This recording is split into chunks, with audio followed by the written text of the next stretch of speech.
যদি কোনো সেলিব্রিটির সাথে ডেটে যেতে হয় সেটা হচ্ছে ইমরান হাশমি। ইমরান হাশমি কেন?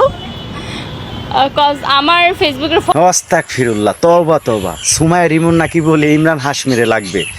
আমার মনে হয় এই সুমাইয়া রিমু আশিক বানায় ছবি দেখে এলাইছে হিন্দি, ইমরান হাশমির মার্ডার ছবিও দেখে এলাইছে, আবার আকসার ছবিও দেখে এলাইছে, জিয়ার ছবিও দেখছে। এই ছবিগুলো দেখে আমার মনে হয় এই ছবির ভিতরে কি আছে, আমার মনে হয় সুমাইয়া রিমুর সব মুখস্থ হয়ে গেছে। কীভাবে কার্ডগুলো আছে ইমরান হাশমির, ওইগুলো দেখে ওনার মনে হয় শরীরের ভিতরে একটা কেমন জানি আসছে, ফিল করতেছে ইমরান হাশমিরের বেড শেয়ার করতে পারলে তাহলে মনে হয় ওনার জীবনটা সাকসেসফুল হইতো।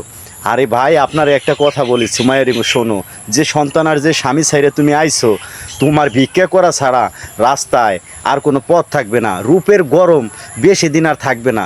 বর্তমানে চেহারার হাল কী হয়েছে দেখছো? এমন কিছু হইব তোমার জীবনে, তুমি কাঁদতে কাঁদতে চোখ মুখ দিয়ে রক্ত বাইরেবে, তাও তোমার দুঃখ ফুরাবে না।